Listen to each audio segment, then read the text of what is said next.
Welcome, everybody, to episode 17 of Web3 Warriors. I'm your host, David Krome, go by Krome in the metaverse, and we are looking forward to an interesting conversation today in Web3 Warriors. We have an amazing guest with us. Nadav Zeimer, also known as Principal Z, has come to talk to us about Web3 and education, or blockchain and education, more specifically, and really, the interesting opportunities that basically Web3 and blockchain is going to present the education. I don't want to call it an industry, as more as a movement and what's necessary to kind of improve education and how blockchain can do that. So before we get to my interview questions and really learning something from Principal Z here, I just want to introduce the show. And obviously the theme of today's episode 17 is education. And it's a little bit different from what we've been doing up until now. As I've said in all of our episodes, Web3 Warriors is really looking at kind of the intersection of gaming and blockchain, and really just the metaverse and the evolution of the entire digital space. And all of our guests up till now have been a lot of NFT creators and builders and artists that are really finding a lot of value into that peer-to-peer exchange and being able to really sell their goods and their creations on the blockchain and get real-world compensation for it without any middleman, without any lack of transparency and accountability. Like, for example, if you're selling art through a gallery or something and you don't know who your art sold to, and the gallery takes a huge cut of your sales, for example. So that's a lot of what we've been focusing on in Web3 Warriors, and focusing on what this means as we evolve this entire industry and the creator economy more broadly. But I did hear from Nadav, and he really reached out with an interesting prospect that I hadn't even thought about yet. So before we get to him and really hear his expertise around education in the digital age, which is the name of his book, that is a really interesting concept, came out in 2020 before a lot of the the Web3 craze and the blockchain, or I should say the NFT community really blew up just last year. So he's been thinking about the implications of blockchain before myself even, and a lot of other people that are kind of heavy in the Web3 space and in the NFT space. So I was going to say, when I think about what blockchain could do for education, definitely some key terms come to mind, right? Is accountability and transparency, and when I look at the current state of affairs in education generally, we know that, depending on your region, depending on your demographic, depending on the income of your community generally, has a lot of impact on the quality of education that you're receiving, or even your access to education. Accessibility is a huge thing as well. I'm up in Canada here, and we see scenarios, for example, where Indigenous people that live on reserve, for example, don't have access to reliable, good quality education the same way many people in cities do, maybe. So I personally look at the metaverse, I look at blockchain, and I see the potential to basically streamline that entire process, ensure that at least the quality of the lesson plans, the quality of the content that is being dispersed to these different schools, these different communities, at the very least, that quality can become consistent, if it's all transparent on the blockchain, right? And then on the topic of accessibility, of course, as a lover of the metaverse and as somebody who sees huge potential in this digital space, and I think we saw it in COVID already, right, with people having to basically attend class online, attend class in these virtual settings. But when you look at spaces or communities that are, don't have the greatest access to good quality, facilities, why isn't a digital facility, why isn't a metaverse facility a very realistic solution, And again, if the quality is being transparently, assessed, and everyone can see that it's good quality courses that are being presented and good teachers, and people can just jump into their classrooms from their computers, then the only real hurdle to access becomes the internet, which we know is becoming much more accessible in all corners of the country and the world. So when I'm thinking about education in Web3, I'm thinking about education in blockchain. Those are kind of two big things that I see just kind of jump out at me as like, yeah, of course, this is a no-brainer. Education in the digital age should be consistent, it should be transparent, and it should be accountable for everyone. So with that in mind, I want to thank you, Nadav Zeimer, Principal Z, for joining joining us and for putting this really on my radar, because I hadn't really thought about the implications of Web3 and the blockchain for education and for kids more specifically who need, good quality education. So with that, Principal Z, thanks again. Maybe before you jump into your project and your book about education in the digital age and your thoughts on blockchain, share a little bit about where you're coming from and your background. I know you've been a principal in the past, and what brings you to blockchain and Web3. So thank you. Yeah, thanks for the opportunity. Thanks for having me. This is great. So what brings me? So in 1999, in the 90s, I was a software engineer out in Silicon Valley. Worked at Netscape back then with early web browsers. Worked for a company called Digital Equipment Corporation. And I and a few of my friends saw that podcasting was coming. We didn't have the word podcasting, I think, until like 2007. But back then we were distributing on CD magazines. We'd stand at street corners and throw our CD magazines into people's windows, and then people could call into our show using an 800 number. And we were trying to decentralize radio at the time. We didn't even imagine video could be handled on the internet back then, and audio couldn't be handled yet, but we saw it coming. Nice. We were a little bit ahead of our game, and so that didn't take off. 7 years later, I think we would have taken off, but we built a bunch of tools for creators to create audio in a decentralized way. And then in 2003, I became a high school physics teacher and a robotics coach, and I used podcasting in my classroom with my students, and I really found that it was a powerful way to engage students and to have them do some metacognitive thinking about their thinking, because when they have to edit their audio, they'd have to really think about what was important. They'd think back to how they were speaking. It gave this beautiful mirror and a type of task that dug deeper than most of the work they were doing explaining science to each other in other classrooms. And so success with that, the robotics team we kind of beat everybody in New York City and took second place in New York State with this, ragtag team of kids in a very poor neighborhood. And then I became a principal in 2010 and turned around a failing school using the same tools, just turning cameras and microphones, having them be the center, and having the content come from the students rather than us, pushing them kind of making them be consumers. We're having them be creators. And our data, kind of surprised everybody. Nobody could really explain what we were doing when they visited the school. They could see the magic and feel the magic, but it was something that the school system hadn't seen before.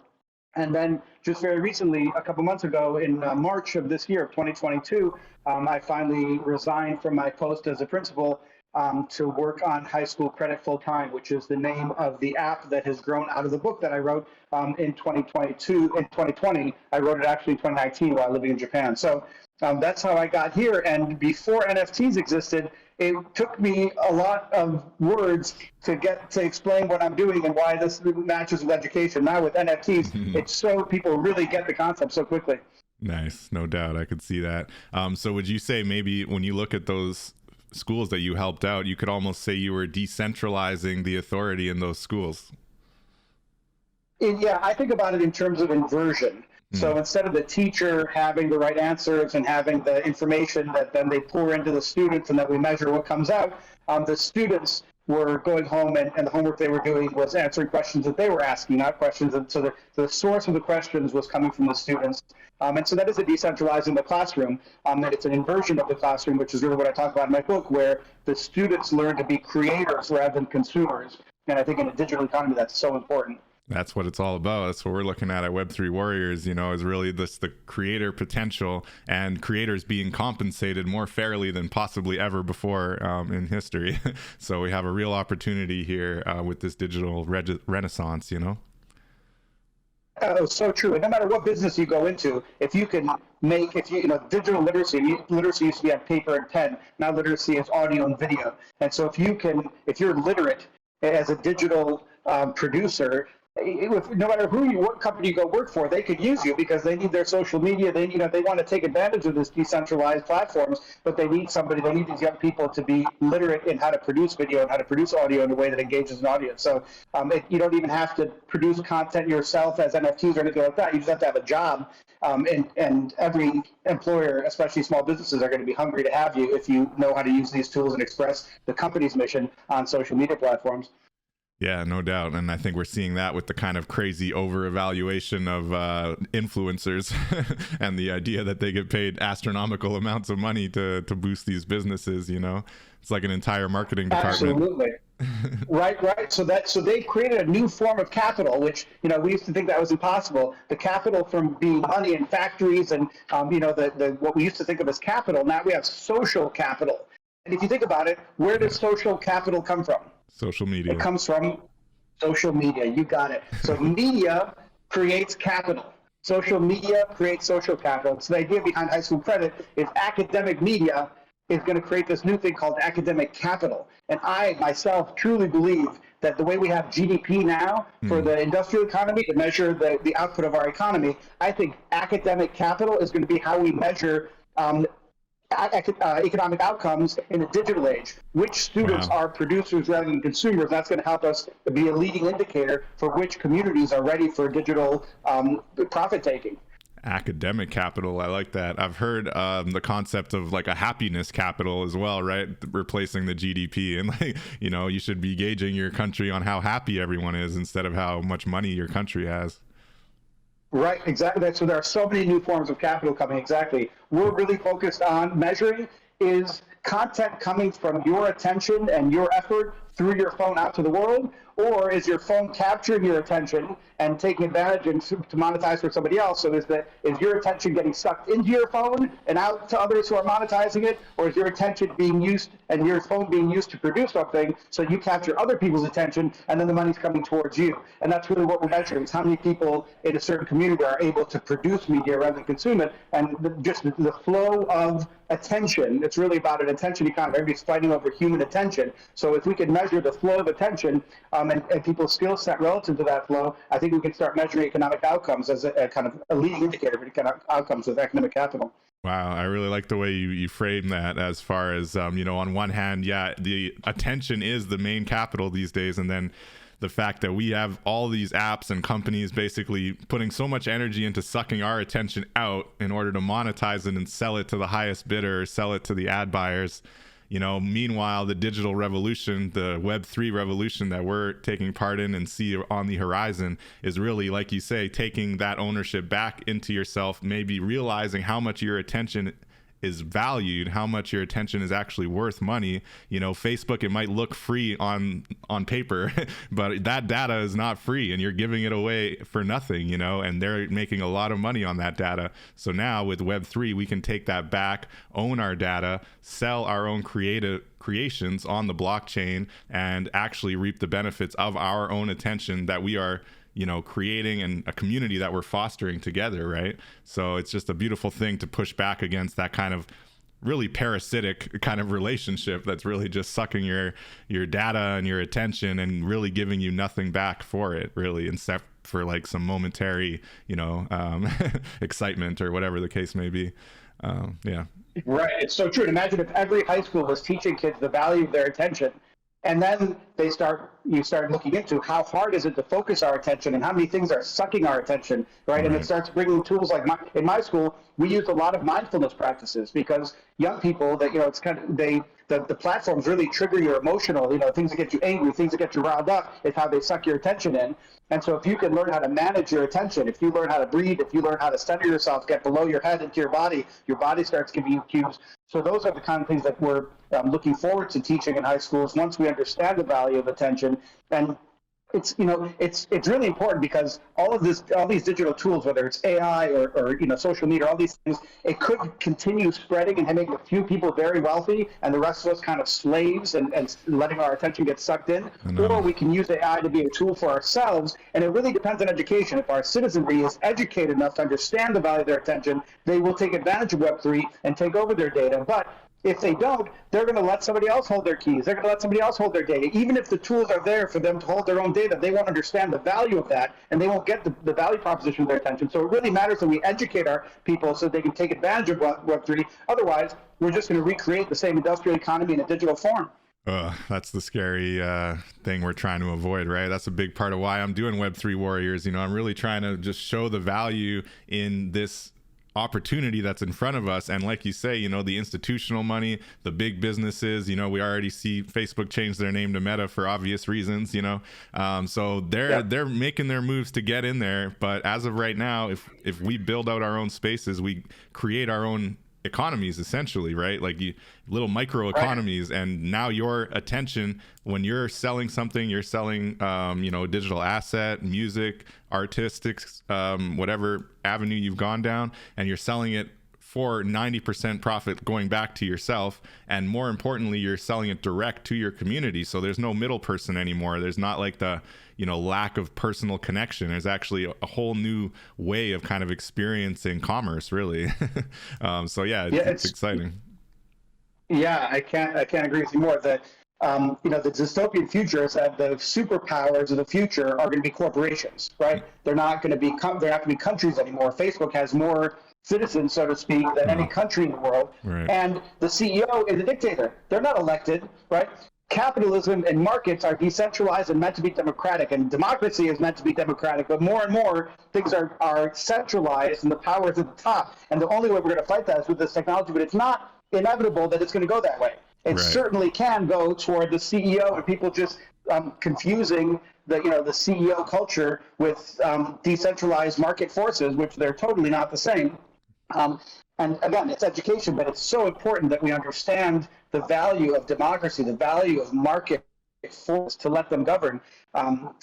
Yes, I totally agree with what you're saying. Yeah, exactly. On that point, I'm gonna reference your Web 1, 2, and 3 analogy, as we do on Web3 Warriors. We've had a few different analogies come through the show, but I want to share this one because I do think it was on point. So you're saying Web 1 brought publishing.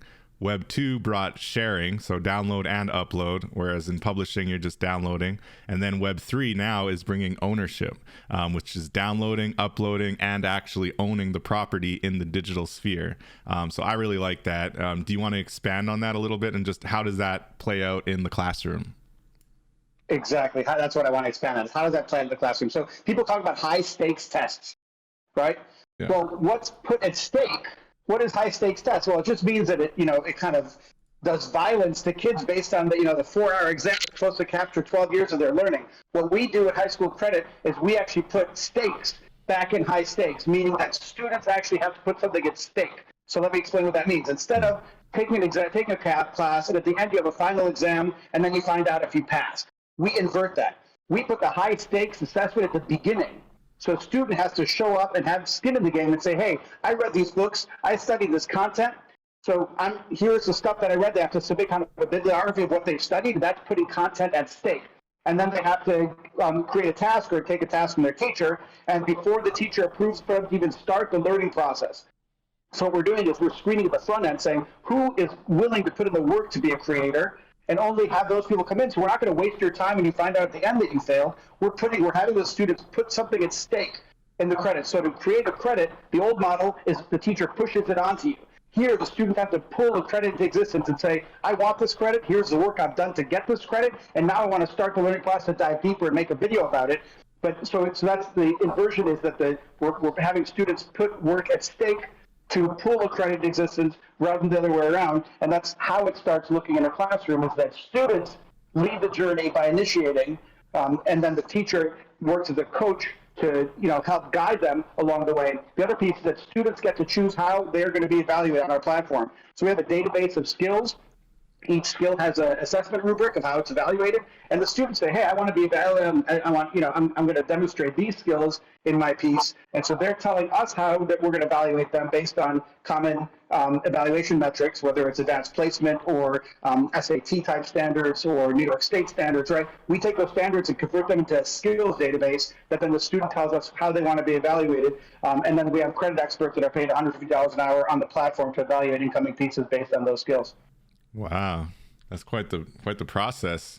So you're basically putting the onus on the student to learn what they say they're going to learn, which is a really interesting, like you say, that is an inversion. Instead of just like, you must learn this, and if you fail, you're a failure. It's like, what do you want to learn, and how are you going to learn it, and then show us that you're learning it. So there is that ownership at every step of the road there. Right, so the student really owns, exactly, it's that ownership. The student's taking ownership, and then at the end they mint an NFT on the platform that is theirs and their transcript and theirs alone to keep. So it's really, we're putting the ownership back in the student's lap, and then the teacher becomes a resource for them to help guide them through that process. Wow, that's fascinating. So How does that play into like the kind of more, I guess, bureaucratic side of education, right? So your system, so this hs.credit is the system, and you're going to be able to plug it in like on a regional basis with educational programs and have the credits actually recognized by, you know, the local jurisdiction, I guess. It's decentralized, so we're incentivizing the first students that participate. There's not going to be much on there, and definitely universities won't have accepted it, so we're incentivizing them with crypto, so that if we succeed, they'll make a lot of money. But what we're doing is, by importing the existing standards into a skills database, students can choose the standards that are relevant in their school. And so I know as a principal, when the state auditors would come to audit our credits to make sure that when we issue a credit, it has some value, they would come in and say, okay, they would look at our rosters and choose a kid and choose a period and choose a credit on their transcript and say, okay, this kid for this period and this credit, show me that that's real, that happened, that you're not just giving away free credits. And what we would have to do is come up with a syllabus, a one-page syllabus for the course, and show that the student attended the class. That's basically all they required. Right. But when they came to my school, and they asked for credit, we would click on the credit and show you a video or a podcast that would make the evaluators cry sometimes based on, you know, what the content these students were sharing. And so they got a level, the data that's available in these NFTs with the metadata is such a higher resolution than the old system data that as an administrator, it's a joy to use this platform, because when somebody comes into my school to audit me, I blow them away, right? They've never seen anything like this. So as an administrator, because I was the system, I am the system, I'm thinking from the perspective of someone in the system and making sure to bring value to the teachers, to the guidance counselors, to the principals, so that they adopt this and use it. But this cannot come from the top down. This will not work if it's mandated by a school system that you have to use these credits. It won't work because we're counting on the students to pull the credits into existence, right? And so if they don't adopt first, we need that first group of students to be the early adopters, and then for them to share because they've had such a great experience using the app, and it has to spread that way. We can't do some mass marketing and spend $1 million on billboards everywhere and think that that's going to make a difference. That would kill our project if we approach it that way. No doubt. Yeah, it's and then people are in it for the wrong reasons, right? It just comes back to like being centered around actual genuine education. Nobody in it for following crypto or hoping for some payout later down the road, you know. So exactly on that, right. Yeah, so that's really fascinating. So I'm really curious about kind of looking under the hood of those NFTs. So do you have a test group already? Like, have you kind of actioned these NFTs already and minted the first batch, or what does that look like? No, the Genesis block will be minted probably December of this year. Invite only. The app will start functioning in September with the opening of school for the 2022-23 school year. And we are working with schools that have already been bucking standardized tests. We're kind of offering an alternative to standardized testing as a form of accountability data. So we're working with schools that have already been doing this work for decades, so we can highlight and showcase and celebrate them.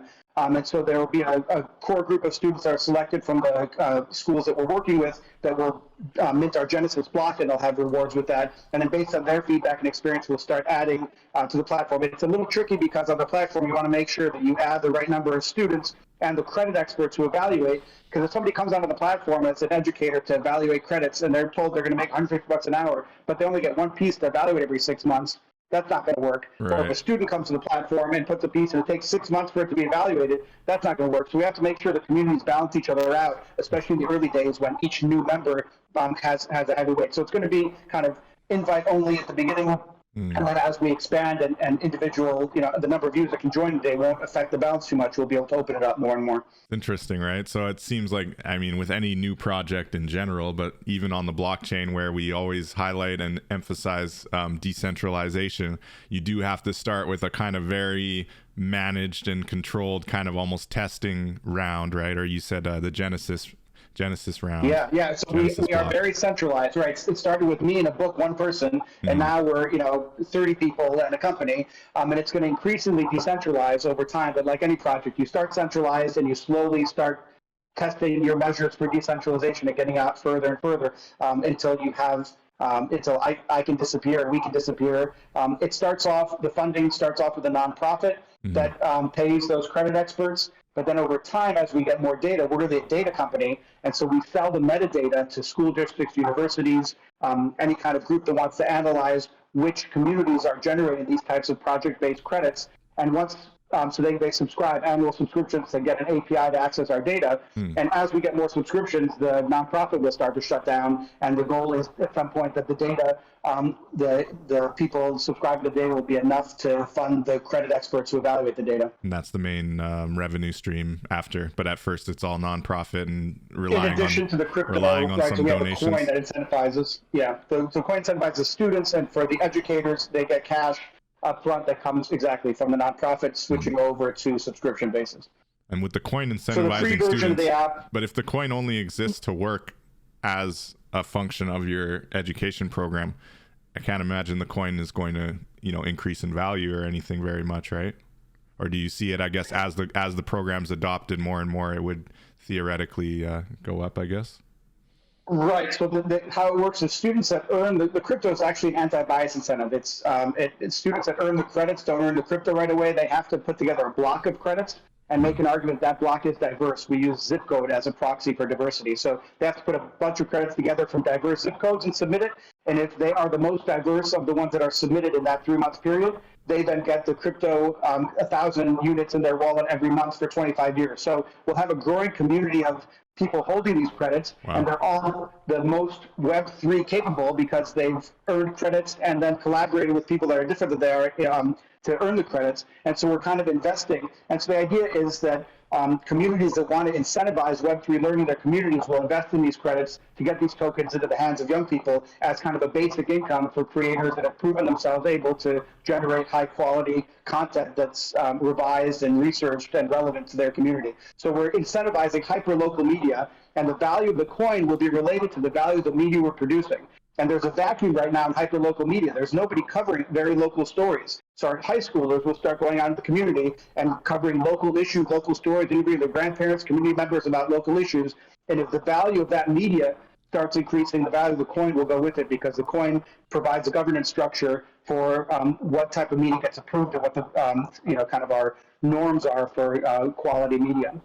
For sure. Wow. That's fascinating. So obviously there's a lot to cover on the dev side of things, right? So does this have to exist on Ethereum or Polygon? Obviously you're looking to avoid probably, gas fees, and what does the dev side look like, and which blockchain would this be living on? So the NFT team is very early in their development. They're using Arweave right now, arwav.org. If you know about them. So that's where the NFTs will be. Yeah, so Arweave is where the credits will be stored. A bunch of us, I myself, and a number of us are Bitcoin maximalists. We hold other things, but we really believe that Bitcoin long-term is the safest platform. So we're watching to see what the new developments in Bitcoin as we start, as the, I always say rootstock because of vegetables, but it's the Taproot. I always get those confused. As Taproot comes into existence and Lightning, we're going to see if we can then take those NFTs that are on the permaweb with Arweave and build the coin out of there. So right now we're still working on implementing the NFTs themselves as media files in the permaweb so that students know they can always access their work. And the coin will probably launch in a few years. I don't think we expect to launch the coin. I think it's a little too early for a coin like this, and to put it on a platform. We are confident of the platforms that exist right now. So what would that look like as far as Lightning, like taking advantage of the Lightning network? Right. Yeah. So Taproot proves that we can have some smart contracts using Bitcoin. I think we would tend to lean toward being a side chain from Bitcoin, so that the value of these coins has a Bitcoin denominated, Satoshi denominated value as they're issued. And then our coins are inflationary, not deflationary. So the earliest members of the platform would have the highest rewards, and it would kind of, as more coins are issued, the community grows, but the value of the coins goes down. So I think there's a lot to be seen there. But the point is that before the coin is launched, we are issuing pre-mine awards to students that participate early, including college students that help us build this early, so that when the coin launches, what happens is all of those young people who helped us launch the coin get the pre-mine upon launch, and upon launch then it switches, and the coins only go to students, high school students, from that point forward. So the coin is theoretically in action right now as a pre-mine. We have a database that only I control that shows who has what pre-mine tokens based on their early investments. And then there will be a day that we flip over live, that we go live, and then the coins will only go to high school students.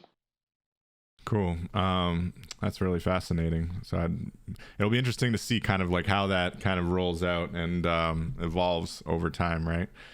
So when looking at those NFTs and the fact, like you had mentioned, coming from the educational background and understanding kind of the bureaucracy, that the necessary and maybe in some cases unnecessary bureaucracy that is involved with education, what is the information that NFT is going to hold that makes it so much more convenient and better than kind of the current system? I guess the main thing is the data storage right now, right? But is there a financial side to it as well that would be like better than the current system, or is it mostly just for kind of data aggregation and organizing and managing? So there's a few aspects to that. So the NFTs themselves, it's instead of sitting for a test, right, in standardized learning where there's only right or wrong answers, this is students are able to engage instead of with complicatedness, which tests are complicated, we deal with complexity. So they're able to address issues that don't have clear yes or no, correct and incorrect answers, like journalists do, like there are a bunch of different real-world applications. So we're having students engage in complex thinking and the type of critical thinking that they really need. So it's a totally different, by focusing on skills and using these NFTs, we're focusing on a totally different type of learning, because the standardized learning is really measuring who does well and being told to sit down, shut up, and do what you're told. And so we're really measuring who's going to do best at the types of jobs that AI is already taking. This is an assessment that's very different. It's using performance-based assessment rather than standardized assessment, correct and incorrect answers. And so already there, the NFT gives you a metric based on project-based learning that's very different than the metric that you can get from standardized tests. So that's one. There was something else that I thought of when you were asking your question. You were asking just whether there were financial implications as well, and then just around the data, like what makes the data on the NFT more special than kind of the current database, I guess, that's being used. Right. So the data. So the free version of the app, you will be able to browse all the different videos and audio podcast segments that the young people create. On the paid version of the app is where you get access to that metadata. So the metadata will include what school the young person's in, where they live, what zip code they're coming from, gender, race, the date that they uploaded, the teacher that they work with. All that stuff is not visible to the general public, but is visible if you get API access by paying the subscription. So you can start, generating maps of where these credits being evaluated, or you can, whatever it is that you want to study. So, for example, university would save money because instead of having to have admissions applications where they have to pay somebody to read a bunch of essays and score them, they can flip it and have it use the API to take our data and say, okay, here's what, and transparently they can make a open source algorithm, say, here's what we're looking for at Harvard for our freshman class this year, and it'll show you the criteria they're filtering for in our database, right? Whether it's where they're coming from, or race or gender, or the type of work that they do, or which skills they chose to be evaluated on, whatever it is that they choose, and Harvard says, okay, these are the skills that we're looking for. So if students chose these skills, and whatever it is that they choose, they can, without paying anybody to review any applications, they can proactively find who they would like their freshman class to be and offer them acceptance letters. So now you're not only getting people that apply to your school and that spend that $100 for the application fee to pay the person to read your essay, they can actually go out and find the students that they want and offer them acceptance letters. And so they'll get a much deeper talent pool that's much more focused on exactly what they're looking for and how they define critical thinking and talent for their university. So it saves them time, and I think it targets and makes more transparent the college admissions process. So that's one example of somebody that can use our data, and it changes their admissions monetary policy to some extent. And that goes also for school districts and evaluations, race to the top or no child left behind, all dependent on standardized testing to evaluate which schools are doing well. So now they have an option to do this. A student shows up to an AP class, their teacher is now going to say, hey, you can sit for a test at the end of this, or upload a 10-minute video podcast every month for the course of the course. So there can be different ways that this is used beyond what I can even imagine. But it definitely changes us from looking at students who can answer correct, incorrect, and regurgitate information to students that can grapple with much more complicated, complex type situations and share their position and support it with evidence or with data they collect in their community. Yeah, so I guess it really goes back to that being not only an alternative to standardized tests, but a far better indicator, I guess, right, of the type of students you want to get. Whereas standardized tests, like you say, is really just regurgitation, which, does require a little bit of skill and intellect, I guess. But maybe you're looking for a more creative mind, or, some more subjective qualities that you're not going to get from the standardized tests, right? So. Right. Instead of just testing content, we're testing skills. Exactly. There was something I was thinking. I lost it again. But what were you? I don't know what I was thinking. But yeah, absolutely. We're testing. It's a different type of test. Oh, right. So the skills, we provide a marketplace of assessment, essentially. We're a transcript. We don't offer courses. We're not Coursera. We don't offer tasks. Those are all input by the student with their teacher partner. But what we do offer is this database of skills. So Harvard could create their own skill set and say, hey, students, use our Harvard skills. Or the College Board, who does AP tests, can use their existing rubrics or create new ones. And so the students are going to choose which skills they want to be evaluated based on. So now we have a marketplace of ways to evaluate students that comes from the crowd. We're not defining these; they're coming from the open world. And so there's going to be some competition to define the best skills evaluations out there, so that students choose your skills rather than somebody else's skills. And so I think we're going to generate a lot of innovation in the area of how teachers evaluate tasks, and we're really laser focused on evaluating student work product, the tasks that they upload. We're not evaluating people. We're not saying you got an F or you're an F student. We evaluate tasks. This piece of work got an F, which means you can revise it and try again. It's not saying anything about you. It's saying something about the work you uploaded, which is all we're purporting to evaluate. Well, it just makes sense, I think. Everything you're talking about sounds very much just in line with the evolution of education, which frankly has been a pretty slow evolution for the last, 50 to 100 years at least. 130 years since our current high schools were invented 130 years ago. 130 years. Wow, that's so crazy. So the app itself is hs.credit, right? So is that like highschool.credit? Right. So you're foreseeing a future essentially where you're able to prove that you deserve X high school credit and be able to basically go through your app, be able to take this kind of decentralized, inverted approach to show, what you're working on and how you've learned these fundamental skills to be able to then get your high school credit through hs.credit. That's the vision, right? So we're like Uber has no cars or Airbnb has no hotels. We have no schools, right? All we're offering is a transcript of performance-based assessment. So there are 20 credits you can get on a transcript. We have 20 slots that the student can fill in. They choose how to fill it in. Each one they initiate by staking content, saying, here's what I'm studying, here's the teacher that's going to work with me, and then they mint it at the end by uploading the media segment. And that's all we're very focused on just being the base layer, incentive layer, and we're only focused on 11th and 12th grade students, only students in the last 2 years of their K through 12 journey, with the idea that other platforms start in pre-K, and it takes them 14 years to realize that their incentive made no difference. In 2 years, we can see if the people that are earning these credits, we can collect some data to then adjust with the governance system and keep making them better and better. Plus, if we change how students are evaluated when they exit K through 12, that's going to change the incentives all the way to kindergarten, because everybody's going to start, instead of teaching to the test, they're going to start teaching to this project-based learning approach. Right now, everybody's asking, is it going to be on the test? We think of students asking a teacher, hey, is this going to be on the test? The teachers are asking the principals, is this going to be on the test, right? Because that's how they're evaluated. And so it's going to change. Instead of, is this going to be on the test, it's going to be, is this a skill that's going to be evaluated in my project? And it's a totally different conversation for education across the board. Right. So project-based evaluation, skills-based evaluation, and not, basically regurgitation or a specific, filling out the right answer on a question or on a test only.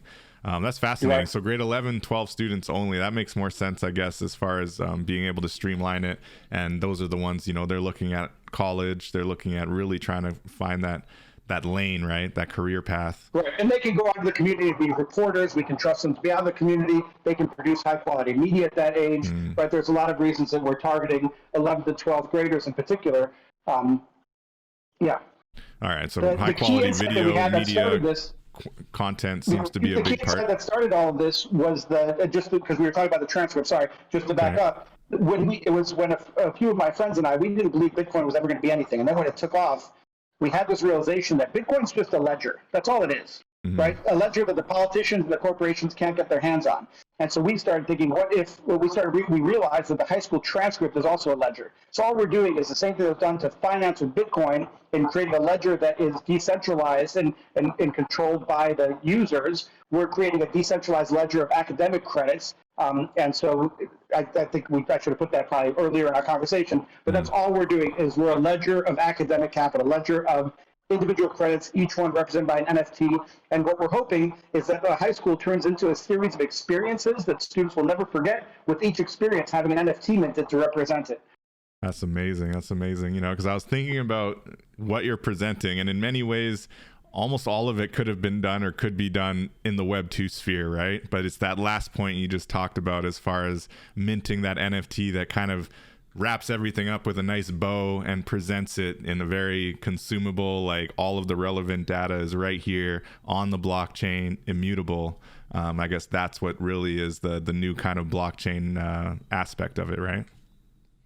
Absolutely. And with Web 2, you had to have somebody manage the centralized database, right? So there had to be some central authority you trusted to manage these credits. And so for a long time, we trusted the College Board because they had the AP exams or the SAT exam, right? So the difference here is that the ledger is controlled by educators. And politicians would always want to print more credits, so that, just like printing money, they want to print more money so that their next election bid shows the graduation rates ticked up. Here, there's a ledger that is only focused on the quality of student work product, and that wasn't available with Web 2 because you'd always end up getting capture where you would create something, and right when it became high stakes and people adopt it, then there was capture by the textbook industry and by the government officials, and everybody starts manipulating them. And with this platform, the credit experts are the ones that are incentivized, and they're paid, and they're only paid if they evaluate the skills fairly. And we can talk about how that's done. But if they don't, they lose the ability to get that $150 an hour side hustle. And I think, frankly, a lot of podcasters like yourself are going to be the ones doing this because you're educators. You are really educators. No doubt. We've lived in a country where all the education, from my perspective, has been corporations through advertising. Our kids get more educated through advertising than they do in a high school classroom, frankly. And so now we're starting to get an opportunity, a platform where people that really have skills that they think students can learn, they can post the skills there, and they can be part of evaluation. And so we'll see who the true educators are. And I think it's going to be podcasters, people that probably weren't advertising, that know how to get messages across. I think it'll be interesting to see who we identify as educators, because the students tell us who their teacher is. Right. The school doesn't tell us. So The student says, this is the person coaching me. It might not be my math teacher, it might be a math credit, but my uncle is coaching me. So we'll find out that there's an uncle who's an educator in there, right? No doubt. That's fascinating. And like you say, going back to your data point, I guess that's really interesting data to find out as well. Yeah, that's going to be interesting. Yes. So because they're taking the time to do the legwork to learn however they can, right? And showing you that they've learned it. So they're not having to rely on X textbook from however many years ago or specific language that the teacher wants you to use. It's really like, get out there, execute on your project, learn the skills that you say you're going to learn, and then show us how you did it. That's fascinating. Exactly. I really like this Take something inverted approach. like mathematics. Right. Social studies, you could see somebody doing a project out in the community, being a reporter, it makes sense. For mathematics, it's basically Khan Academy, but where the videos are by students rather than by Khan. Right? So students would also be watching each other's content. The younger students will be following their favorite older upperclassmen to learn rather than just learning from their teacher. So there's going to be student-to-student transmission of knowledge as well. No doubt. That's amazing.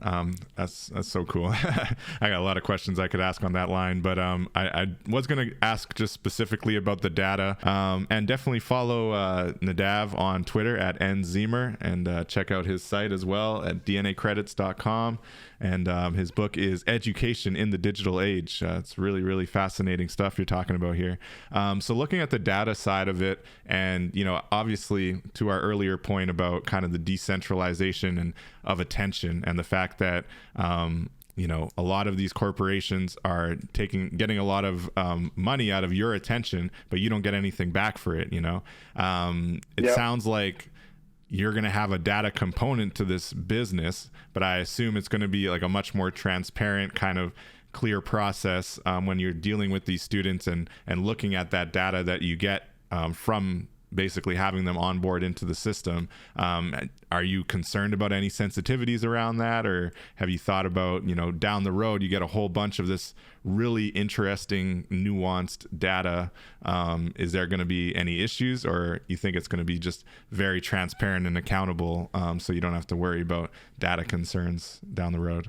There are always issues with data. Are you kidding me? There's always issues. So as a principal, the main issue that I think about in this is we're creating a high stakes evaluative platform, right? The transcripts, if these take off, these will be high stakes. It'll determine what college you get into for job opportunities, right? People will look at this transcript and it'll have value as academic capital. And once something has value, they become attack vectors. And in education, the first thing that happens is once you have something of value that's a predictor that measures academic outcomes, the first thing it's used for is to beat down teachers, right? To look at which teachers are earning it. If you're not earning it, you're getting a cut in your salary, you're getting fired, whatever it is. And so and this platform is going to be by teachers and students for teachers and students. So there in the governance process, by holding those tokens, the students will be able to make some determinations about how the credits and how those next blocks are evaluated. And the teachers, as the credit experts, the ones that are paid in cold hard cash, they get to determine what qualifies as a credit and what data gets released. So the educators get to control that. And so as a starting point, I think they'll come up with things that I haven't thought of, but as a starting point, we will not release any teacher level data. You will not be able to go up and look at a specific teacher and see if they're producing these credits. We will release school level data, and if it's a big enough school, department level data.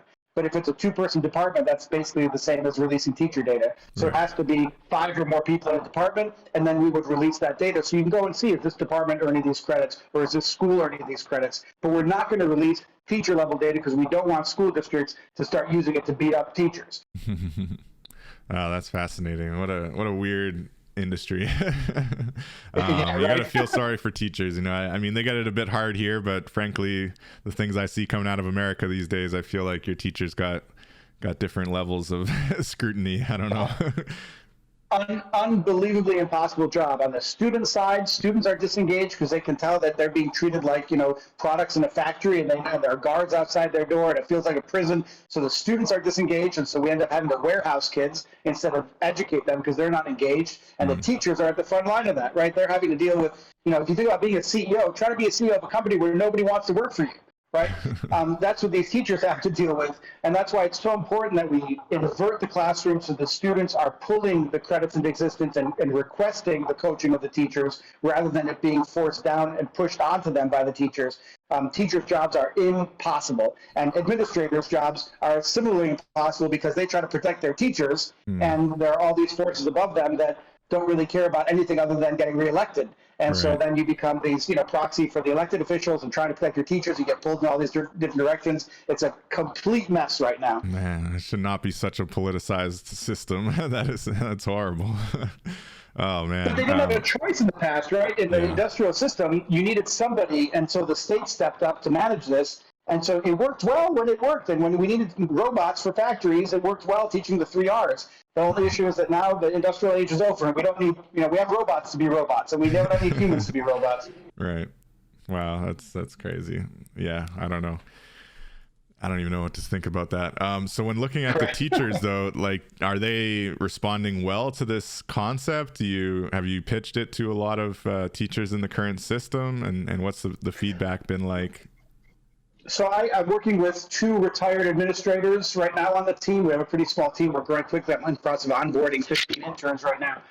So we're growing quickly. But we have people that are coming from the system advising. And again, there are these consortia of schools that have been opting out of standardized tests for a while. And so for them, we really want to make sure that we're serving them as users and highlighting them and having this extend their reach. So, we're not doing anything new educationally. The idea of performance-based assessment and project-based work is more ancient than the industrial model that we have now. We're going back to old methods of teaching, and with audio and video, it used to be that we tell stories and we have, the type of transmission learning was oral tradition, and now we can do that with video and audio. You don't need to know how to read and write to produce a podcast, right? You just need a microphone and know how to edit with the tools. So we're going back to some ancient things, and I know for sure that in New York we have 27%, I think was last time, of families that opted out of the state test in middle school. But then when they get to high school, there's nothing to opt out because you have to take the test to graduate. So now And we're to get giving into them something to college opt too, right? into, right? Yeah, so at least we have that 27% of people that have been opting out of tests and had nowhere to go to. They were homeless. Now we're going to be the first platform that offers them something to opt into, and the way to be evaluated is not based on the test. So we're definitely listening to those communities and getting feedback from those communities, and we think they would be natural early adopters to the platform.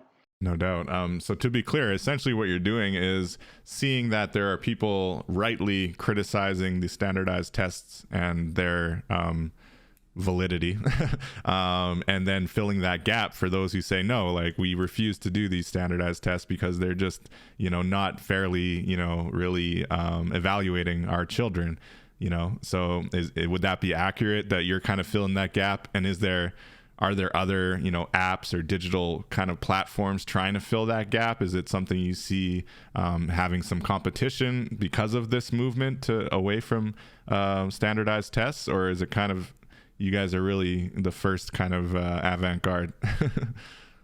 So like I said, there are people that have been doing this work for a long time. There are schools that have negotiated, and here in New York, where I'm from, there are schools that have negotiated with the Board of Regents that their students don't sit for the test, that they do a portfolio-based approach, and they develop rubrics and ways to graduate students without the test. There's groups like mastery.org that work with groups of schools to present their portfolios. So these portfolio-type platforms have existed for a while, but none of them, our innovation allows it to scale and be more general, so you don't have to end up going to one of these, being in a private school, to get access to project-based learning. Any student at any school, no matter what happened to them when they're 16 to 25 and they're in what they consider the last 2 years of school, can upload to this platform and earn these gold standard credits. So what we're doing is taking initiatives and things that already exist, but scaling it in a way that, because of some of our technology that wasn't created before. So we have we have some advantage in how we've done this, and I think it was just because I came from being a software engineer into education, that I saw some of these things collide. I saw how to implement it, and I spent 20 years perfecting it in a classroom, then in a school building, that now we're able to take the data and kind of scale in a bigger way. But there are definitely people doing all the pieces of it. We're the first to pull it together, and I suspect that once we get traction, there will be a lot of competition coming, biting at our heels. And what we hope is that our decentralized, we're a DAO. And so by being organized as a DAO, we move slower. But as long as we can move slowly to the point that we launch something, our focus will not be on making money or on paying back, seed investors and venture capitalists. Right. Our focus is 100% on the quality of student work product. And our only investors are young people, and they invest by uploading media to our platform. So we're hoping that staying true to the focus on young people and not being driven by money will give us a moat of some kind. But I'm sure competition will come as soon as we get some traction. Yeah, no doubt. And frankly, kudos to you for, going out and reaching out to podcasts and having this awesome conversation. Because, as you're out there, I'm sure others are listening and maybe trying to copy the idea. But it sounds like you guys are leaps and bounds ahead of the race already. So that's cool that it's a DAO. So that's a decentralized autonomous organization. Does that DAO already live on a blockchain, or it's kind of just a DAO in practice for now, or in concept as you go forward and try to build a smart contract? Right. So we have an operating system right now that determines how we're governed. So instead of having managers and executives that make decisions, we have a governance process. So we've decentralized the governance. And we're pretty small still, so we don't really need it to be on the smart contract level. But basically what a DAO is a bank account with a community that determines how to spend that money. And so we have a war chest. People make nonprofit donations to us. I think we have about $150,000 there right now. And that's funding the early trials of paying the credit experts to grade the credits, and people can invoice the DAO. Members of the DAO can invoice, say, hey, I'm building I'm building this animation to explain what we're doing, and then they get paid back from the platform. So we're not a top-down centralized organization. That's why we're a DAO. And eventually we'll grow to the point that we need to put it on a blockchain and have governance through a governance token. But right now that's a little too cumbersome, and the technology is too early, that we'd rather just do it this way with human-to-human interaction. Yeah, that's fascinating, though. I love that you're a DAO and that you already have that kind of layout and that governance structure already kind of built. Wow. So you're saying your initial kind of, you could say nest egg or initial kind of seed money is in the form of a nonprofit. So you're donating, like it's a team kind of just donating regularly, or you have a pretty good network in New York of people that support what you're doing and they've been donating. And are you like a 501c3? Yeah, a very, very or small you're just... number of donors. I put a lot of my own money, frankly. And then it hasn't been DAO members that have made contributions, but they're friends. And there's one foundation that's made a pretty large contribution to us. Oh, wow. And the nonprofit is just getting started. It's the Academic Capital Foundation. That's the name of the nonprofit. Academic Capital is how they were incorporated. Cool. So it's very early days, just getting started. Our goal is to be the darling nonprofit of the crypto community. So all the people that make money off crypto realize that if we can educate young people to be native to this platform, all of their bags will increase because we'll move faster to a digital economy from an industrial. So we would like to become the darling nonprofit of the crypto world to help accelerate bringing this type of education into high schools across the country.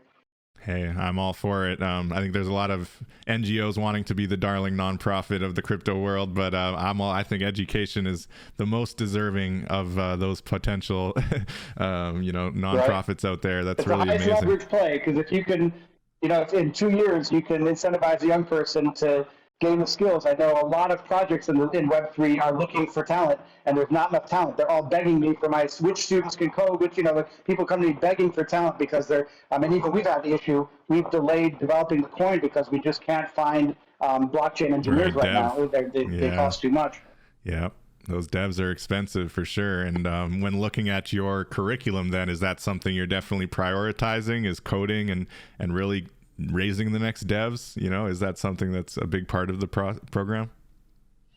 Certainly educating young people to understand that if they thought they wanted to be a lawyer in their past life, that what they really want is to be a developer, because all the lawyers are going to get replaced by developers as we have smart contracts. So certainly as they enter the space and they understand the value of their attention, it'll be producers of content and code, I think is certainly one of the avenues that we would explore. Yeah, those lawyers always find a way to make themselves needed, though. But I agree that devs is a much more exciting opportunity as well. Who really wants to be stuck in courts all day? Yeah, no, that's interesting. But academic capital. So if anybody wanted to donate to you right now, is that something you can do easily? Do you have an ENS or? Yeah, we do. The IRS, because of COVID, is so far behind. We had to change the name and readjust it. It's a nonprofit that used to support my school, now is supporting a range of schools, and that needs to be approved. So we submitted all the paperwork over a year ago, and the IRS, they're telling us by the end of this month it'll be live. So right now you can't donate, but by the end of this month it should kick in retroactively. It's a nonprofit that's founded in 2015 that now will be repurposed or redirected to take what we did at one school and scale it to students anywhere. So you have to, not yet, but soon should be coming. We're hoping it'll be available now, but we're told by the end of this month it should be live. And are you guys a 501c3 or is it? Exactly. Yeah, 501c3. Wow. Awesome. On that note, I'm actually involved with a DAO myself, which is called the Dream Conduit. And we are focused on really helping creatives and artists onboard into the NFT and Web3 space. And we host regular rooms in Clubhouse mostly, but also on Twitter Spaces a little bit. And really just kind of creating community and collaborative space for artists and creators, metaverse builders as well, 3D builders to come together and kind of just have creative space and learn from each other and build. So on that point, we are a 501c3 as well, and we were one of the first kind of official DAOs that were also a 501c3 in the NFT space. So I think we might be able to find some synergies there once you guys get your IRS stuff ironed out. That might be something we're interested in talking. We've actually done one or two rooms. There are not many of us. We've done a couple rooms. Yeah, there are not many DAO NFTs, DAO nonprofits. DAO nonprofits. Yeah, I was curious. That's why when you mentioned that, I was like, oh, that's awesome, because I've heard people, we've been debating whether we were the first or one of the first. And I'm like, I doubt we're the first, but I'm sure we're one of the first. Might be. Yeah, no doubt. So that would be awesome to kind of look at. We've done a little bit of work with schools in the past. A couple, I think it was grade 8 kids came through and learned a lot. At that age, they don't usually pay attention, and they were just all ears really listening to what we were talking about. And when you talk about NFTs as being similar to kind of video game digital assets, and the main difference being that you actually own the wallet, you actually own the asset instead of just being in Fortnite or being in Grand Theft Auto or whatever, virtual world you might have assets in that you don't actually own yourself, right?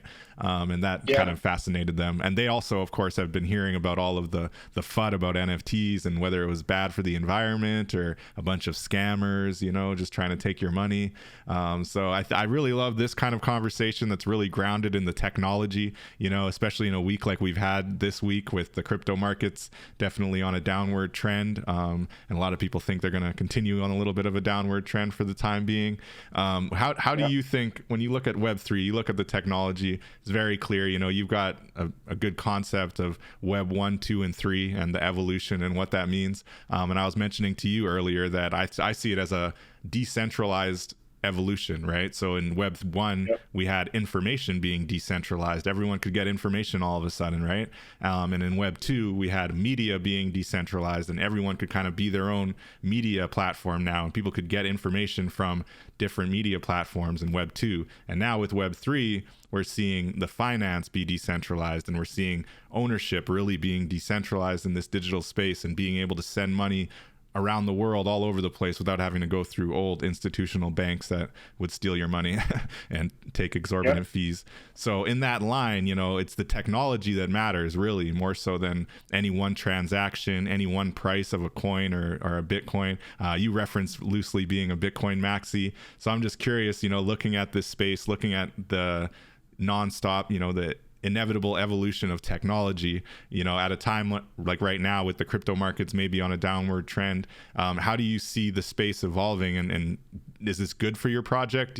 How do you think the general market trends impact people like us who are kind of more focused on the technology or your specific project?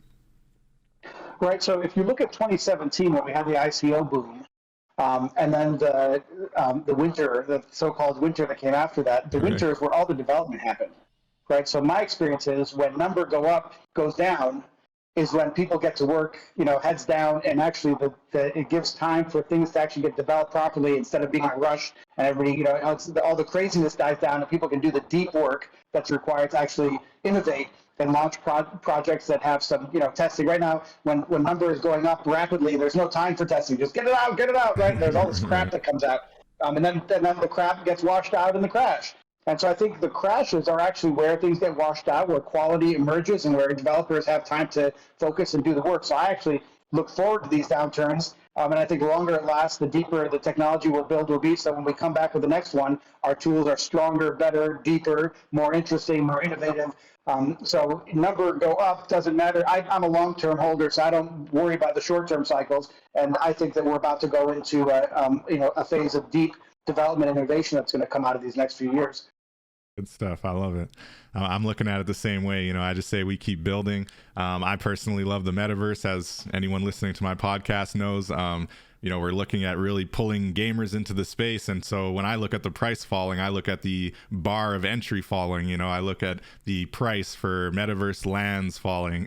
So it's all gravy for me. I love the idea of things being a little bit more accessible for people. I've been in the space for a bit, so it's not too bad for me, but just for new people to be able to actually jump in and not have to pay, exorbitant fees, especially in Ethereum, where those gas fees can really get you. I think it's a really great time to be involved in the space, and I hope that more people will tune into Web3 Warriors and really learn from it and realize what we can build here right now. So I want to thank you again, Nadav. Last question that I always ask my guests before we wrap is, what do you think about the potential of Web3, and what do you say? I mean, in your case, you're probably talking to students or it's hearing from young people all the time, people who are skeptical of Web3. What do you say to them, and how do you convince them to take a second look, and what do you think they're missing out on? So what do you think about that? Yeah, so I mean, Web3 in particular, I can see where people are young, it's so new, the term is brand new, but anybody that, if you talk to people about the industrial age versus the digital age, I don't think there's anybody that's denying that there is a transition happening from industrial type capital to digital type capital. And now, I mean, a few years ago, if you talk about something like social capital, people thought you were crazy, right? But now social capital with influencers is a real thing. You actually it turns into actual economic capital, right? There's a way to convert with these platforms from one to the other with these tokens of this innovation. So I'm not an evangelist. I don't try to get people on board. I think, that people say you buy Bitcoin at the price you deserve. I think that this is happening, whether we want it to or not. You can't stop it. There's no convincing necessary. It's just a matter of whether you'll be early or late to the party. All right. I like it. I appreciate the blunt honesty. You know, people get in Bitcoin at the price they deserve. It's a little harsh, but I hear you. All right. Well, Nadav, this has been a really eye-opening opportunity. I hope that our listeners are learning a lot about the future of education and the potential to really throw those old standardized processes out of the, in the trash bin.